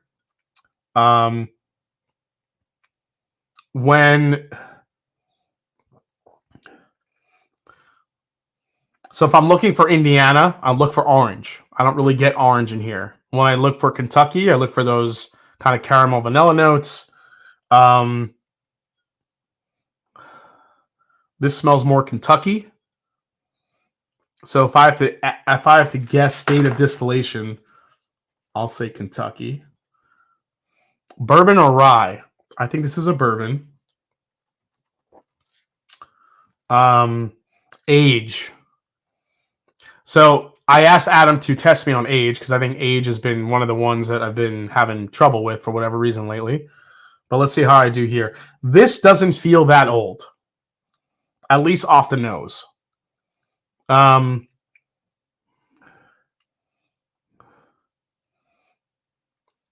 get a lot of corn, but I get a lot of sweet. So that gives me like between 4 to 6 years. So do I go? I'll go 5 years. 5 years for that. All right. So tasting, finish, yes or no, distillery, and bottle guess. Okay. Well, if I'm okay. All right.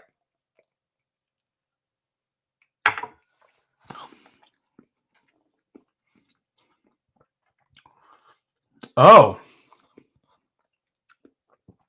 Now that I'm tasting it, that could be a rye. That could be a rye. Jason, you're doing my favorite game right now. We test each other to call out blind pours, nose alone. It significantly changed our ability to detect unique characteristics. Yeah, it's tough, man. Especially when it's completely blind. Smoke and Firewater, what would a community look like for a big brand? I agree, but getting the level of engagement you have with the M&J community, for example, might be a challenge. So I think it could come by the way of, I think Jim Beam has done a little bit of it with their barreled and box program, where it's kind of a mail order thing.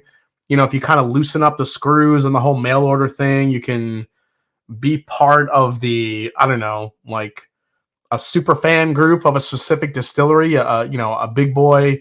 You get access to certain things, even if it's a monthly subscription, you get access to certain things. You get, what if Jim Beam sent us, if we were part of this club, they sent us like little book samples.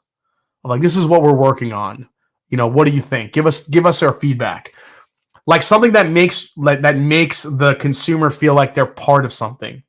I feel like that could, like if Four Roses was like Brent Elliott's like, okay, these are the 4 blends we've worked with for the LE. Give us your votes, which one you like better. And then if you vote, whatever, you get a chance to buy a bottle or other special picks that Brent Elliott does. There's ways to do it, I think. But I think a big part of it too is the shipping part of it, is the access part to it, getting people in certain groups. Obviously, I do think Four Roses has a little bit of that with their, I always forget the name of their group that they do. Mellow Moments. Paul P, thank you so much. Mellow Moments does that a little bit, but does it get that granular? Do they actually do that? Or do they just like get you together to, I don't know, just taste stuff that you've already tasted? I don't know. I just feel like distillers could do more of that. I understand the hospitality part of bourbon, especially Louisville, is huge. Getting people to come to Louisville, do the tours, do all of it, totally makes sense. But I feel like when you walk away from that experience, you want to have a connection with that brand, not just be a number. And I feel like the distillers that figure that out, especially in today's time with how many whiskeys are on the market, I think have a chance of doing a little bit better than everyone else. So, yeah, I mean, Heaven Hill does it, but the problem with the Heaven Hill doing it, it's because, so there's a specific word there that you called out. Local. It's very hard when you're a huge Heaven Hill fan. You live in California. You can't get over there and do a local event. So how do you bring a local event look and feel to a person that lives in California? That's what you got to figure out. That's what they got to figure out. Local events are great. You can go to, if you live in Kentucky, you can go to every distillery each week, grab a great, you're going to be in the thick of it. But if you live in another far state, you're going to lose that connection. That's just what it is. So I'm just very curious of how many of us are going to be still engaged with bourbon in, say, 10 years, says Jeb Singleton. That's a good question. It's a question that I ask myself, too, to be honest. I think I'll still be into it because of the amazing people that I've met. So yeah, and this is the other bugaboo of it. They don't even bother since cross-state laws and distribution screw it all up. That's the key. That's the key to all of it. Because if that person in California is a huge Heaven Hill fan and you can't get them that bottle to be part of that experience because of the 3-tier system and because of the shipping laws and all that, that's what kills it.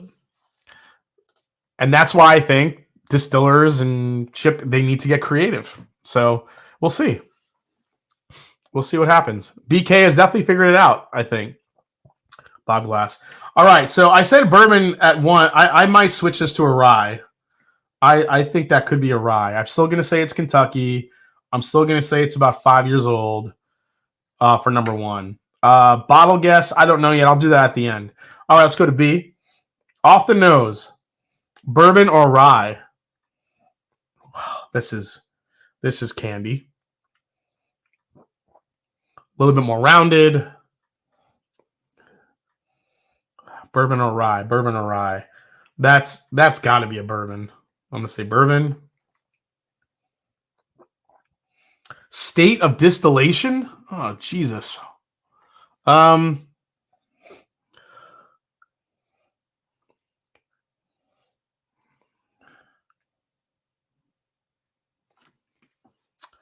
don't. That's not a new camera.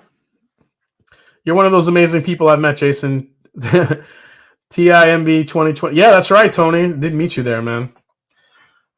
A lot of smaller companies, master distillers or owners are begging to do local events and pay for them. You have to get the distribution partners on board. Yeah, exactly, James. There's just so much red tape in order for people to, do this kind of camaraderie, unfortunately.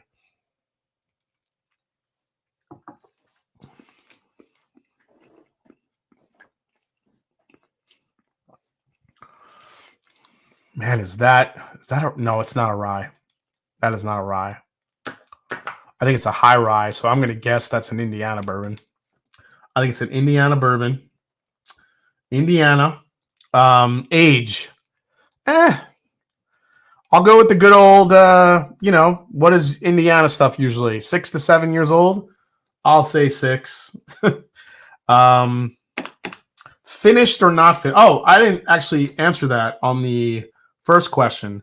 I don't think it's finished. I'm going to say no on the finish. No finish. Distillery, yeah, I don't know what distillery is on that, but okay. This I think is Indiana.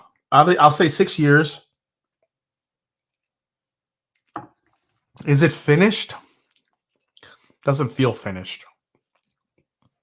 I'm gonna say no. Off first gut. Distillery.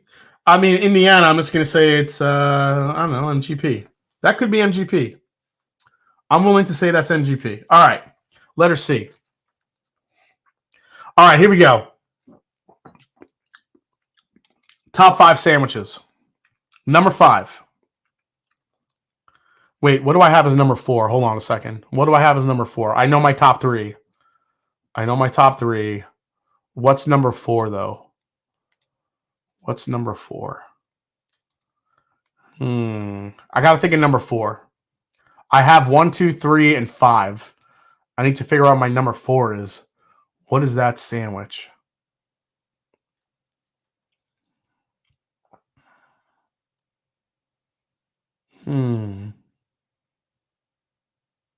Oh, I know what that sandwich is. All right, so I have my 5. Just hit me. Buh. All right. BK is starting to get 10, 12-year juice now. Exactly, Bob. Yep. How do you have 5 and not a 4? How do you have a 5 and not a 4?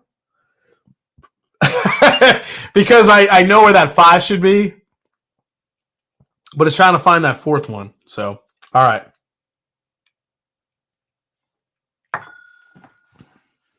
Oh, crap. I shouldn't have tasted this yet. Sorry. Off the nose, letter C.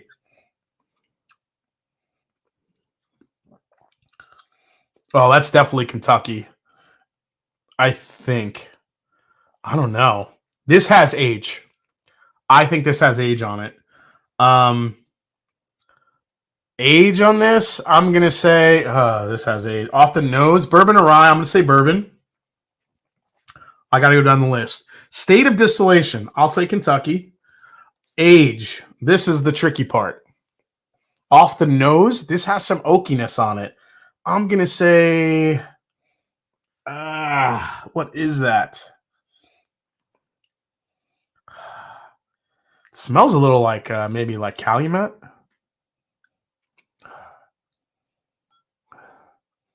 Getting a little bit like a cherry cordial note here. It's definitely got some age. I'm going to say that is 14 years old. I'm just taking a shot in the dark there. 14 years. Finished, yes or no? I do not think it's finished. No finish. Distillery. Oh, man.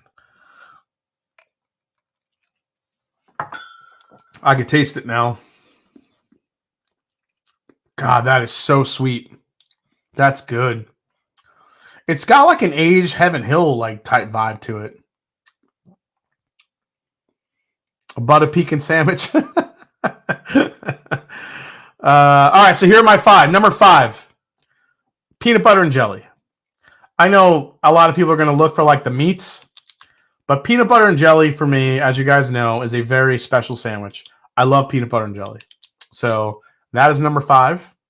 Number 4, the one I was trying to think of where I was going to put it, what I was going to put in there. Philly cheesesteak. Philly cheesesteak for me. Philly cheesesteak.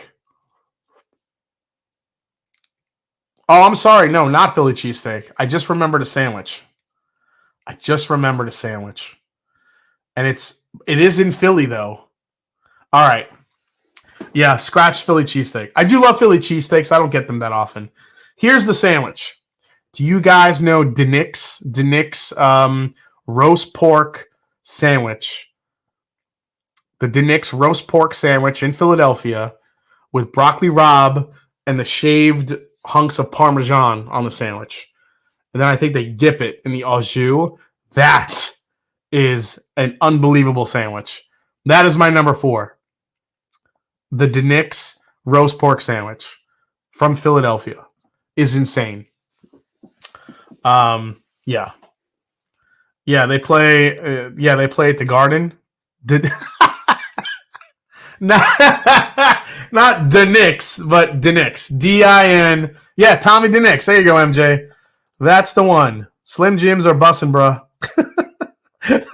Tommy DeNick's. That sandwich is legendary. That's my number 4. Number 3 is it's a sandwich I could eat anytime, any day of the week, any meal.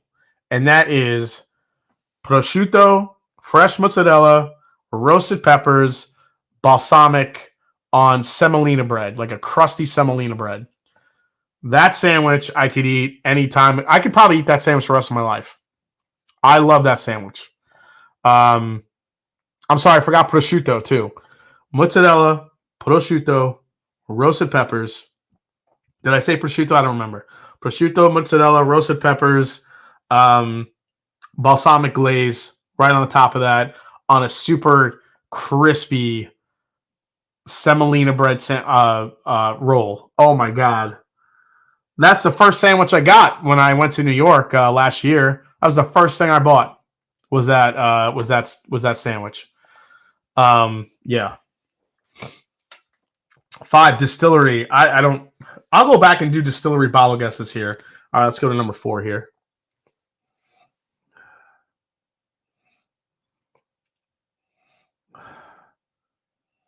I don't know what the hell this is.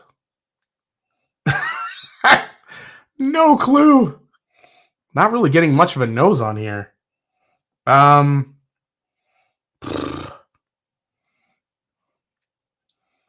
the nose, bourbon or rye? I don't know. This smells crafty. I don't know what that is.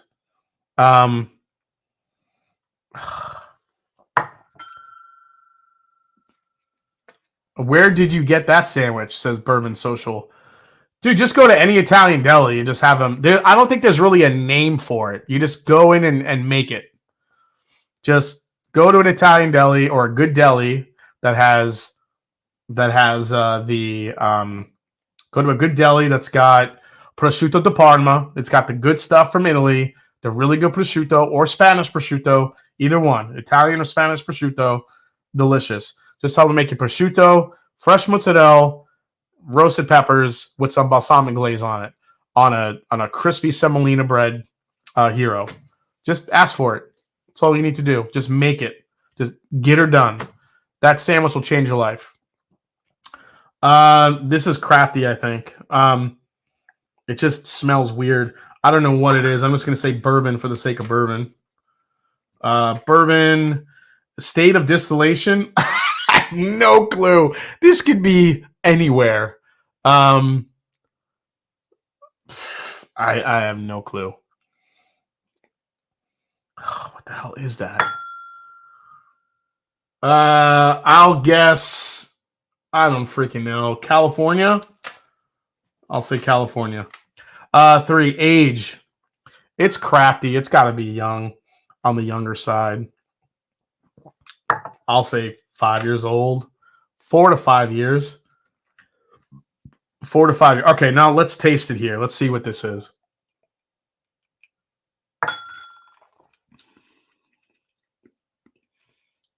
All right. I think it's a bourbon. That could be older than 4 to 5. It could be 6. Yeah, it's got a little bit of a youthful thing on it. Yeah, Serrano. Sorry, Sean. Yeah, you're right. Spanish prosciutto Serrano. Add a chicken cutlet to what Jay said. Yeah, I mean, you could add a chicken cutlet if you want, but I don't think it needs it. I think you just have the prosciutto, the mozzarella, the roasted pepper. That's all you need. You don't really need a chicken cutlet. But if you added it to it, I'm on board for that. Is it finished? Yes or no?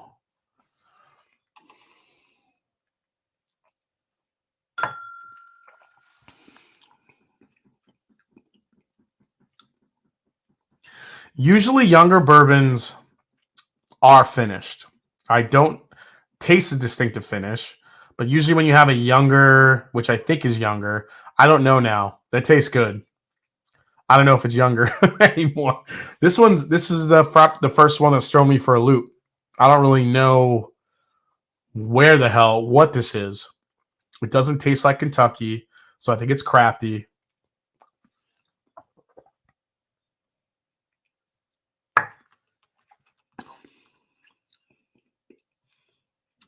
I'm going to say it is finished.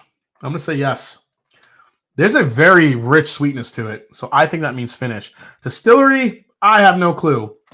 I don't know. California. The California distillery. All right. Number 2.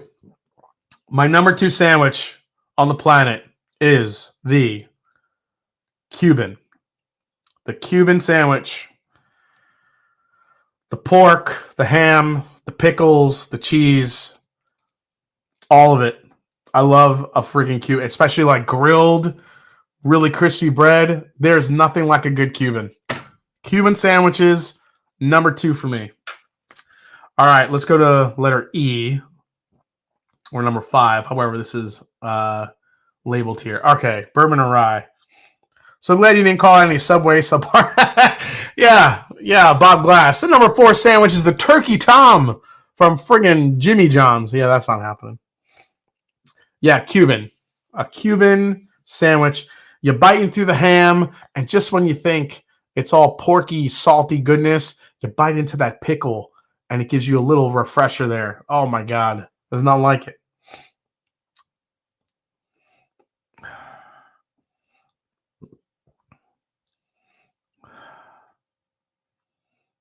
What is this? This has got a little funk on it. A little funk.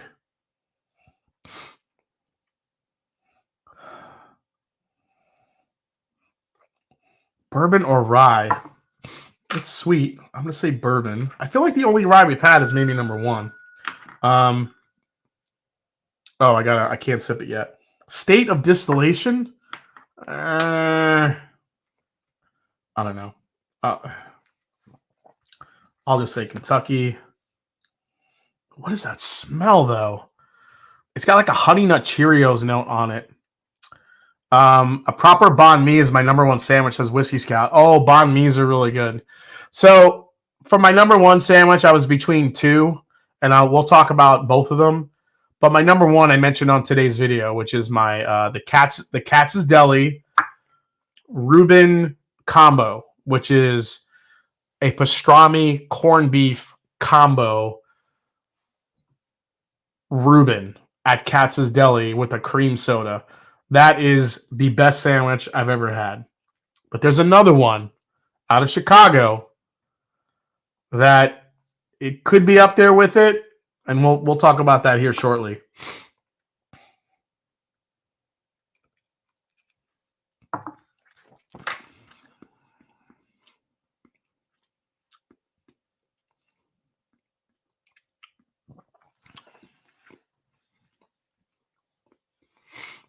Yeah, that one's tough. Age. What's the age of this one?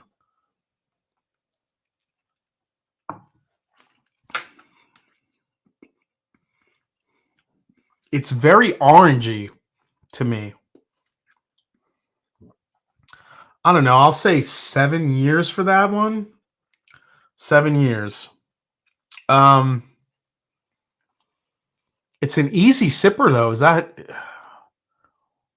Is it a wheater? Is it a 4-grain? There's something funny going on with that one. Wheater or 4-grain? I'm going to just write that down. I'm not really sure. Yeah, I'm not sure. These last 2 have been tough. I don't think it's finished. No finish. Okay. All right, last one here. Off the nose.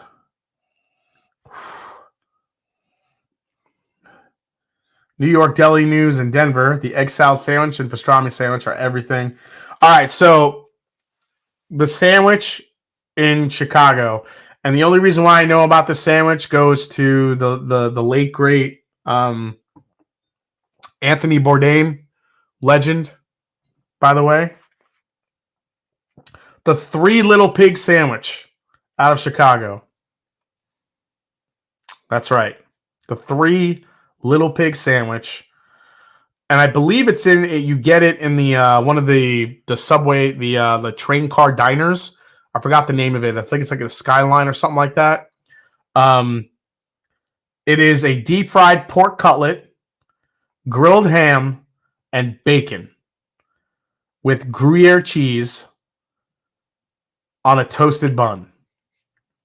It is insanely good. The Silver Palm. That's it, David. That's where it's at. The Silver Palm. If you're ever in Chicago, go to the Silver Palm and order the 3 Little Pig sandwich. It is one of the greatest sandwiches you'll ever have that will grace your palate. I'm telling you. It is ridiculous. Yeah. Okay. Last one here, guys.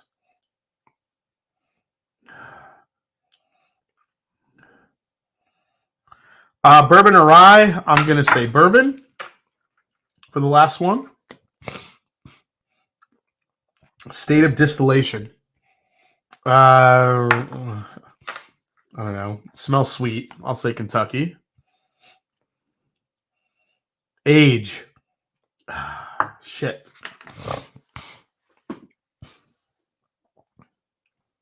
We'll be trying to recreate that at home tomorrow. Yeah. Is it closed? No, it's not closed, is it? Well, listen, even if it's closed, you guys know the recipe. I'm telling you, get a pork cutlet, hammer that thing out, make it nice and thin, bread it, deep fry it. Then get some ham, some really good quality ham, grill it, put it on top, fry some bacon up, put that on top, get some Gruyere cheese, melt it on top, and just eat that shit. It is an amazing sandwich. All right. Age. Off the nose. I feel like there's some oak there, not a lot. I'll say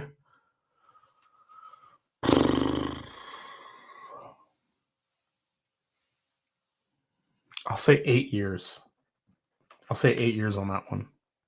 Is it finished?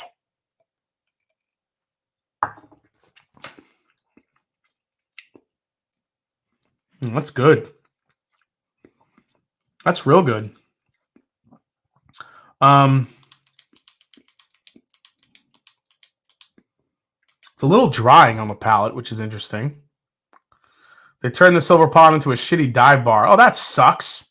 No Tangwich. The Al Bundy special. That's so true.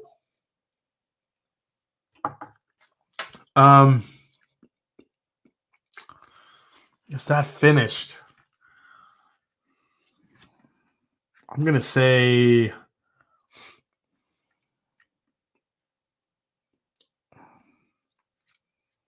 I'll say yes on this one. There's a really nice spice to it, and it's got a drying finish, which usually I feel like means there's something that's going on with it. I'll say yes, finished. Okay. All right, guys. Let me see if I can do some bottle guesses here before I sign off. Okay.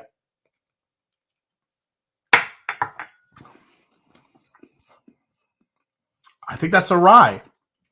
Kentucky, bottle guess, rye whiskey. What would that be?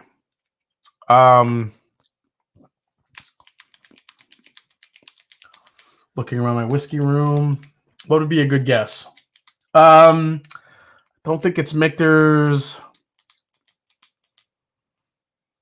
I see. This is what kills me is when you would start looking around the room and you try to find stuff. Wilderness Trail. New Riff. Is it New Riff? New Riff could be a guess. I'll say New Riff. I think New Riff could be a guess. All right. 2. I said bourbon, Indiana. I don't think it's finished, and I think it's MGP, which can mean 100 different brands. I have no idea. Bottle guess? I don't freaking know. I don't know. Smoke Wagon? I have no idea. Okay, C. C, I had bourbon. I had state of distillation. I put Kentucky. I said it was like 14 years old. This was the one I thought had some age to it. Bottle guess. It tastes good, man. It tastes familiar, but I just can't. I can't pin it. I don't know. Maybe that's. I'm gonna say Heaven Hill. I'm gonna say Heaven Hill for that one. I don't know what bottle is. Maybe it's an Elijah Craig, a high. I don't know. There's something about that. 14 years. Maybe it's a William Heaven Hill. I don't think it's a super high proof on that one. I think it's like a that one's tough. I'll say William Heaven Hill. All right, D.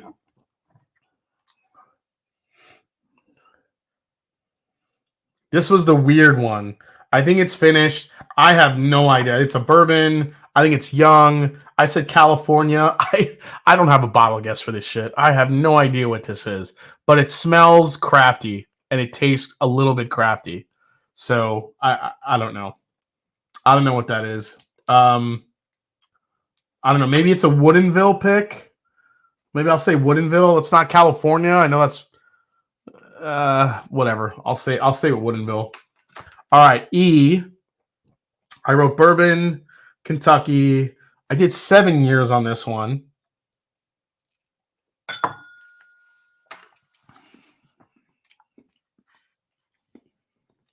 I don't think it's 7 years. The more I go back to it, I think it's younger. I'll say 7 years, but I think that could be like a 5 or 6 year old product. I think there's something weird about it. I think it's like a 4 grain. I feel like there's some wheat in there that I'm picking up. I'm just very sensitive to wheat, and I feel like I'm getting that wheated mash bill in there, whether it be part of a 4 grain or just being a wheated mash bill. I felt like it was older when I first tried it. I'm not so much sure now. I'm going to stick with my 7 year guess, I think. As far as a bottle guess, I have no clue what that is. I don't know. Maybe it's a Maker's Mark Private Select. Maker's Private. I don't know. All right, last one. As far as a bottle guess,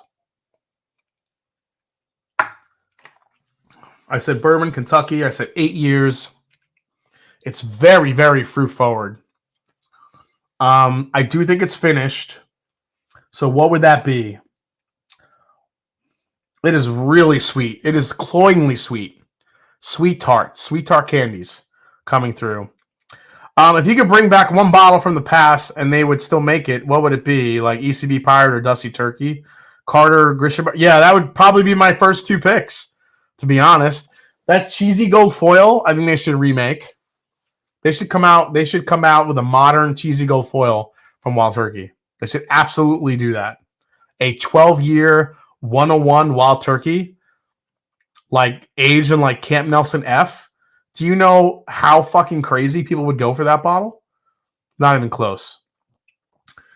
Yeah, I mean, it's sweet to the part where like you feel like it's Buffalo Tracy. It's a really good call out, Tom.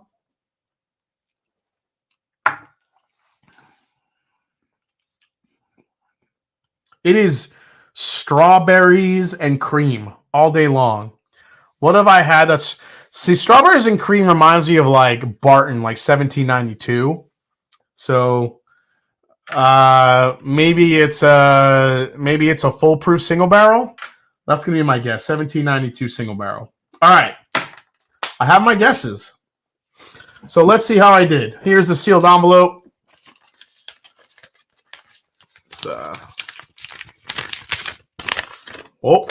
Let's see what we got here, guys. All right, let's see what Adam sent here. All right, here are the answers. Well, let's see how I did. This is not going to be good. All right. Oh shit! The first one I think I kind of nailed. All right, hold with me here. Okay, first one I said bourbon, but then I switched to rye. All right, so we'll say I said rye. It's a bourbon though. It is a bourbon. I said 5 years old. It's 4 years, 2 months. So I was okay with the age. I said Kentucky. It's Kentucky. I said no finish. It's not finished. And I guessed new riff. And it's a freaking new riff. Boom! Headshot. However, I did switch my answer to a rye other than a bourbon. It's very rye forward. Maybe it's because I'm coming off the other ones. I was getting a lot of the rye spice, but it's a bourbon. It's a single barrel bourbon from the Etowah Scholarship Foundation. 4 years, 2 months old. Okay. There you go. I think I saw Buffalo Tracy dance once. I miss the old Joseph cigar bottles. Old Black Maple Hill. Oh, Old Black Maple Hill is a good one for sure. Okay. I don't think so, but Rarebird 101 would know for sure. I'm not sure. Okay. I think I missed the old. So, Carter. So, Nancy Fraley will be on the channel soon, and she's got some really interesting thoughts on the the older age blends are definitely coming back. So just hold fast on that. Okay.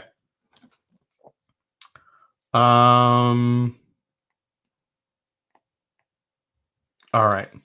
All right. Second one. This was, I said it's a bourbon. It's a bourbon. I said Indiana. It's friggin' Indiana.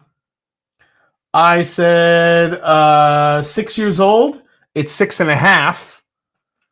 I said it's not finished, which it's not. I said it's NGP. It's NGP. I guess Smoke Wagon, but it's actually a Dark Arts bottle. This is the barely legal bourbon from Dark Arts Whiskey. So other than the bottle, I pretty much kind of got that one across the board. So the first two, I'm freaking killing it. Not too bad. All right, third one. This one should be interesting. Letter C here. I guessed bourbon. It's a bourbon. I guessed Kentucky. It's from Kentucky. I guessed 14 years old. It's 15 years old. I was off by one friggin' year. I said it was not finished. It's not finished. And I guessed it was a William Heaven Hill bottle. I guessed it was something from Heaven Hill. And it is not. This is the Sam Houston 15-year from Georgia. So the 15-year-old batch from Georgia, 15 years, 6 months old, 103 proof. Wow. Okay. So that one I did pretty good on. Not too bad. He said 6 to 7 at the time, and it's 6.5. Michael Themo, and don't tell me Old Magnus cigars. I just paid $200 for bats, 177. Did I get a dud? I don't think you got a dud, Michael. They're just all very different. All right. So the first three tracking good. All right, let's go to number 4 because this one's weird. Number 4, I said bourbon. Is that a bourbon?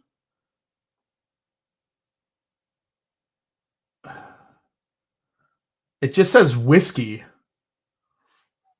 So I guess it's not a bourbon. I said Kentucky.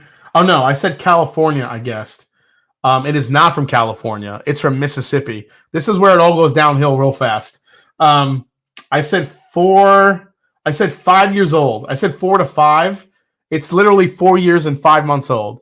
So I was right on the aren't tasting young. What else? I said it was finished. It is finished. That's interesting. It's finished for 3 months, and it's the Crittenden's Cut Above Single Barrel Cherry Wood Whiskey. 4 years, 5 months old from Mississippi. I would have never gotten that in a million years. Would have never gotten that in a million years. Okay, that's interesting. All right, so I kind of shit the bed on that. All right, let's go to E.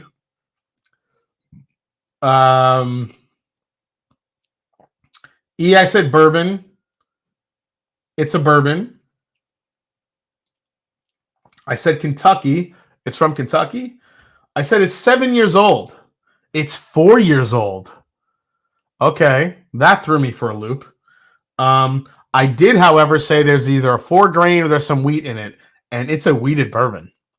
So I got that part of it. I got the fact that it's a wheated bourbon. This is a single barrel wheated bourbon from Southern Collective. 4 years, Kentucky, and it's distilled by O.Z. Tyler. Holy shit. I would have never guessed that. That's crazy. Okay. So that one was kind of half good. Not too bad. Is that the Crittenden's Bruzel pick? I don't know. Maybe. I don't know if that's his pick or not. Okay, last one. I said bourbon. It's a bourbon. I said Kentucky. It's Kentucky. I said 8 years. It's 10 years. So I was off by 2 years. I said it's finished. It is finished. Guess that right? I guess it's a 1792 single barrel because of how strawberry forward it was. This is a bottle I've never had. It's the Duke. So the the what's his name? Who was the Duke? Somebody say it in the chat. Oh, I can't think of his name. The Duke, the movie star. Somebody, John Wayne. Yes, thank you so much. Oh my God, yeah, John Wayne, the Duke. This is the Grand Cru Founders Reserve, which is finished in French oak. So I did say it's finished. I did not pick up French oak though. So I was right on the finish. I guessed 8 years old. It's 10 years old, off by 2 years. And I did pretty good. I gotta say. New riff I nailed. Nailed that it was. I said 3 to 5. It's 4 years, 2 months. I said it's not finished. I got that. I said it was Kentucky. Got that. Dark Arts. I said it was 6 to 7. It's 6.5. I guess Indiana. Got that right. I said it was not finished. Got that right. I didn't really know who that was from though. I guess Smoke Wagon. The third one was Sam Houston. I said it was 14. It was 15. So I was really close on that. I said Kentucky. I said it was not finished. Got that pretty good. Crittenden's cut above. I said it was young. I think that's about the only thing I got right. I did say it was finished though. Southern Collective. I thought it was a really weird 4-grain or wheater. It was. I said it was 7 years. It was 4. I said it was Kentucky. It is Kentucky. Got that right. I said it was not finished. It was not. And the last one, the Duke Grand Cru. I said it was finished. I said it was 8 years. It was 10. Yes, I said it was finished. It was, and it was from Kentucky. So, guys, I did pretty damn good. I'll say if if anyone is entering Map Madness, this is how you do this shit. I'm only kidding. I'm only serious. At least I bunkered to James Pepper to Canada. Brother, you crushed it. Incredible showing with some curves thrown in there, especially that Crittenden's. And you said Calumet initially on the Sam Houston, so solid. Yeah, they did pretty good. I did think that Sam Houston. So Sam Houston was a brand that released along with Calumet back in the day, but Sam Houston kind of fell by the wayside. It's generally Barton sourced. So yeah, I guessed I guessed Heaven Hill. I don't know, it's giving me Heaven Hill vibes, but okay. So all in all, 2 very fun blinds tonight. I said I wanted to go off early tonight, but it's already 11 o'clock. Holy shit. So, all right, there we go. So all I could say is, guys, thanks so much for tuning in tonight. Thanks for all the support. Thanks for helping me hit 90,000 subscribers. Next week, we will be back with another fun episode. And yeah, just keep watching the videos, keep liking the content, subscribing, telling your friends, help me get to 100,000 subscribers. Love all of you. Thanks so much for everything. And as I always say, it's not about the whiskey, it's the people you share with. So I am going to grab the... Which one did I like? That Sam Houston was really good. That was number... Which one was that? Sam Houston was the third one. I'm going to grab the Sam Houston. Cheers, guys, and I'll see you next week right here on the Mash and Drum. Cheers, folks. And remember to make that sandwich. Deep fried pork cutlet, grilled ham, bacon, Gruyere cheese. You're welcome. Cheers, folks.